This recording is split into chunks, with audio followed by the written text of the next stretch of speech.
गेल्या अनेक दिवसांपासून आपण बघत असाल या प्रगतिशील महाराष्ट्रात आणि सुशिक्षित सुसंस्कृत डोंबिवलीमध्ये स्थानिक आमदार तथा महाराष्ट्राचे प्रदेश अध्यक्ष रवींद्र चव्हाण साहेब एवढ्या मोठ्या हुद्द्यावर असलेले भाजपाचे माननीय प्रदेश अध्यक्ष रवींद्र चव्हाण साहेब शिवसेना पक्षाच्या विविध कार्यकर्त्यांच्या घरी जात आहेत, त्यांना विविध प्रलोभनं दाखवतायत व ती प्रलोभनं पदांची आहेत.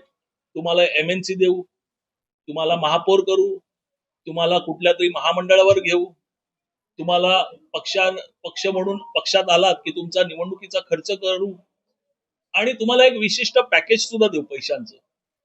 आज हे आरोप एकटा राजेश कदम करत नाही, हा मालवणमध्ये सुद्धा होतोय त्यांच्यावर. आज बघत असाल 15-15 हजार रुपये वोटला वाटले गेले. या सांस्कृतिक नगरीमध्ये हे कुठल्या दिशेला चाललेले आहेत माननीय रवींद्र चव्हाण साहेब? ही भूमिका त्यांची योग्य नाहीये. आज एवढ्या मोठ्या पदावर 4-4 वेळा आमदार आहेत, 3-3 वेळा मंत्रीपद आहे आणि आता प्रत्यक्ष प्रदेश अध्यक्ष आहेत.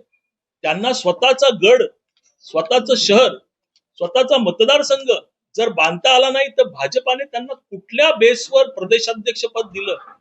आज गेले 7 आठवडे बघतोय आम्ही कुठल्या तरी एखादा कार्यकर्त्याला पकडायचा आणि प्रवेश द्यायचा. शिवसेनेचे तुम्ही 100 कार्यकर्ते जरी फोडलेत तरी त्यातून 1000 कार्यकर्ते तयार होण्याची क्षमता या शिवसेनेमध्ये आहे, हे त्यांनी लक्षात ठेवावं. एवढंच आम्ही सांगतो. आणि सन्माननीय रवींद्र चव्हाण साहेब, ही युती हिंदू हृदय सम्राट सरसेनापती बाळासाहेब ठाकरे आणि आदरणीय अटल बिहारी वाजपेयी, आदरणीय लालकृष्ण अडवाणी यांच्या विचाराने, हिंदुत्वाच्या विचाराने घडलेली युती आहे. आणि आता एकनाथ शिंदे साहेब आणि सन्माननीय या भारताचं कणखर नेतृत्व नरेंद्र मोदी साहेब आणि आदरणीय अमितजी शहा यांच्या माध्यमातून ही युती घडलेली आहे. एवढं लक्षात ठेवा.